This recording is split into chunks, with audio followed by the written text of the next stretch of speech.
Now, if you want to crown them, then crown their ass. But they are who we thought they were, and we let them off the hook.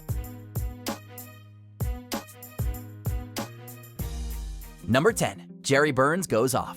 Minnesota Vikings coach Jerry Burns steps up to the podium in maybe his most honest and unhinged moment. We got right down there, we got the second down, and I don't know what the hell, two yards ago, I don't know what, 15, 40, whatever the hell it was, and Irwin jumps offside. He then goes off about the game, his staff, and the players in a long-winded rant. All the while, he doesn't censor himself in the slightest. You can win a game many ways. DJ,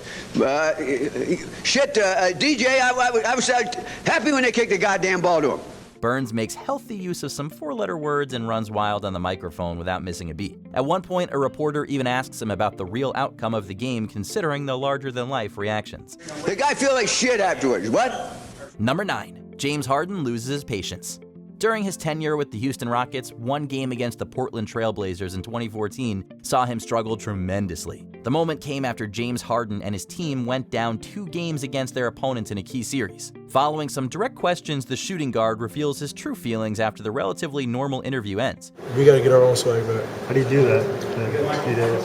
Confidence. This includes some off-camera quotes about percentages and even some name-calling on the part of Harden. Clearly frustrated, the player apparently needed a little more time to collect his thoughts before continuing. It's also funny to hear that he reportedly called one of the reporters a weirdo afterwards.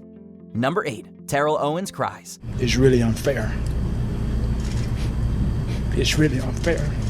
After the Dallas Cowboys lost in the playoffs to the New York Giants, wide receiver Terrell Owens wears his emotions on his sleeve in the post-game breakdown. He pushes back about individual criticism toward his teammates. Beginning to tear up, the player defends the likes of Tony Romo and proves his loyalty to the organization. It's my team.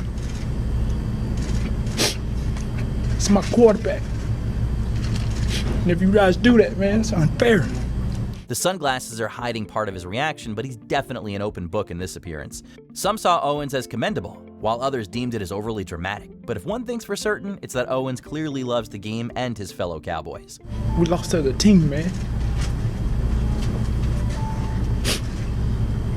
Number 7. Dennis Green doesn't let anybody off the hook. The Bears are what we thought they were. In 2006, following a loss to the Chicago Bears, Arizona Cardinals head coach Dennis Green didn't hold anything back. His emotional reaction after the close game became a viral clip of sorts for its intensity. Critical of his team's performance, Green also mentions the slick actions of his opponents. It even drives him to get physical at one point. Now, if you want to crown them, then crown their ass. The coach hits the podium in anger, jostling the microphone in front of him. He isn't done either as he prepares to unleash a notable quote. But they are who we thought they were. If this is how he talked to the press, we can only imagine the kind of pep talk he gave his players that day. And we let them off the hook. Number 6. Joe Namath Gets Drunk.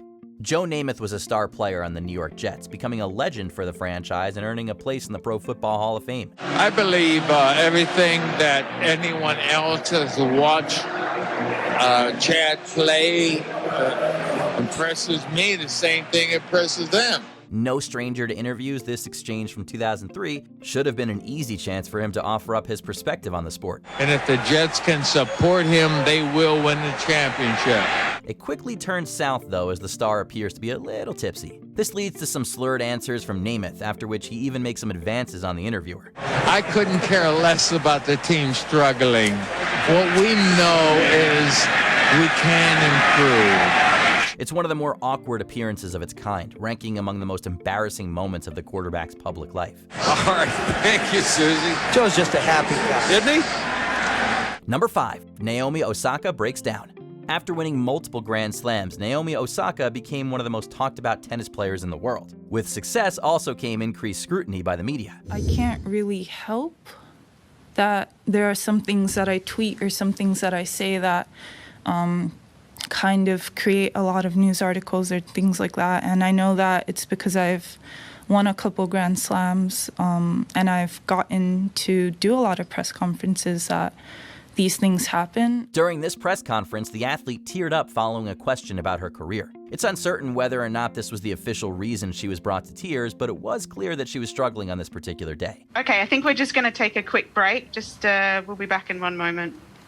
Her agent later attacked the journalist for his inquiry and the media debated the outcome. Osaka has been a champion for addressing mental health and its importance. We use words like courage and brave, and we throw those things out from time to time. But in some cases, more so than others, it's truly applicable. And in her case, it really, really is. And I applaud her for that. Number 4, Pete Rose versus Jim Gray. Are you willing to show contrition, admit that you bet on baseball, and make some sort of an apology to that effect? With a unique place in MLB history, Pete Rose is regarded with both admiration and criticism. His appearance at this World Series game gave interviewer Jim Gray a chance to challenge the former Cincinnati Red. Not at all, Jim, not at all. I'm not going to admit something didn't happen. Taking issue with the questions, Rose tries to address his gambling controversy without getting angry. Gray wonders if the former athlete will offer up an apology for his actions, but the interviewee refuses to do so in an adamant way. It's too much of a festive night to worry about that. I mean, because I don't know what evidence you're talking about. The two men begin to argue over details about Rose's status with the league. It all becomes an interrogation of sorts as the conversation reaches a stalemate. Yeah, I'm surprised you're bombarding me like this. I mean, I'm doing an interview with you on a great night, a great occasion, a great ovation. Everybody seems to be in a good mood. And you're bringing up something that happened 10 years ago. Ending on a sour note, the entire back and forth ends before the retired player can finish criticizing the NBC sports personality. Number 3, Jim Rome versus Jim Everett. On an episode of the talk show Talk 2, host Jim Rome picks the wrong fight with a football player. He interviews Jim Everett and decides to make a cheap joke about the quarterback's name. Jim, good to have you on the show. Good to be here, Jim. Thank you. Check that. Chris Everett, good to have you on the show. Everett doesn't take kindly to the joke, warning Rome that he's not a fan of the comparison to tennis player Chris Evert. The interviewer fails to take the hint and decides to double down. Unsurprisingly, the athlete takes this personally. Chris? Nobody expected him to go quite that hard, though, with the guest charging the presenter in a violent and chaotic moment. Thankfully for the host, the scuffle stops before anybody gets seriously hurt. Looking back on it, would you do anything differently? Or? No, I wouldn't. I think that all I would say, looking back on it, that is if there's any other professional athlete that wants to do an interview with Mr. Rome, I would say that to be cautious. Number 2, Allen Iverson Talks Practice. I mean, look what we talking about. In one of the greatest memes ever, the Sixers legend gives an incredible after-action report. He starts to lament the state of sports journalism, going on an amazing rant in the process. This all happens at a moment that should have been about his future with Philadelphia, saying practice over and over again. Allen Iverson builds a memorable speech out of a one-word prompt. We sitting here, I'm supposed to be the franchise player, and we're in here talking about practice. Well, Coach, I mean, listen, we talking about practice. Not a game.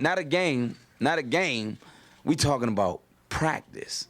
You could try to keep up with him, but honestly, we lost count after a few minutes. One could argue whether or not this helped Iverson's legacy, but nobody can dispute this appearance as being an entertaining piece of sports history. It's strange to me too, but we talking about practice, man.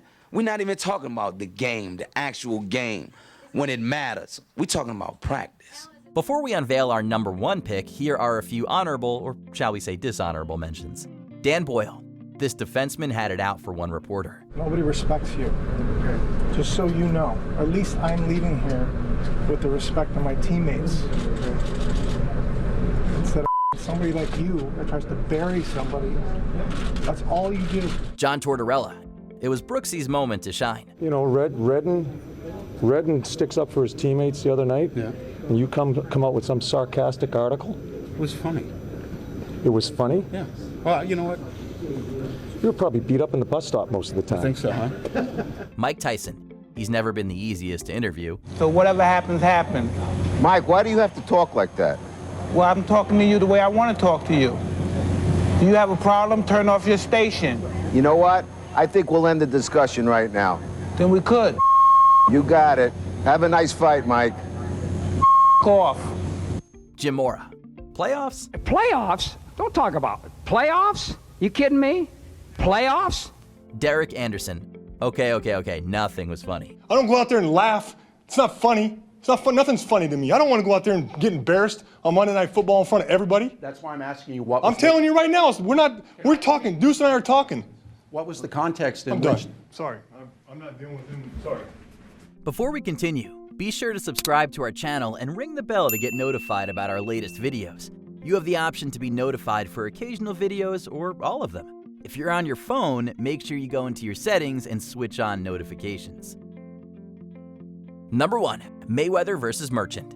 Following his win against Victor Ortiz, Floyd Mayweather wasn't done fighting just yet. He also has to get through interviewer Larry Merchant. During the post-fight interview, Merchant's analysis didn't impress the champ, and a verbal altercation ensued between the two. You know what I'm going to do? Because you don't ever give me a face shake. You know that? So I'm going to go and let you talk to Victor Ortiz, all right? Disregarding the age difference, Mayweather treats the announcer like another fighter. The elder statesman even threatens to throw down with his interviewee. I wish I was 50 years younger and I'd kick your ass. Based on their body language, it's evident that the exchange could have easily come to blows. This wouldn't be the first or last time that the undefeated athlete went after somebody for questioning him. Once again, we're talking to Brian Kinney, a man of many traits, a master of nothing. Did we forget a strange interview worth noting? Let us know in the comments below. Well, I'm the best corner in the game. When you try me with a sorry receiver like Crabtree, that's the result you're gonna get. Don't you ever talk about me. Did you enjoy this video? Check out these other clips from Watch Mojo, and be sure to subscribe and ring the bell to be notified about our latest videos.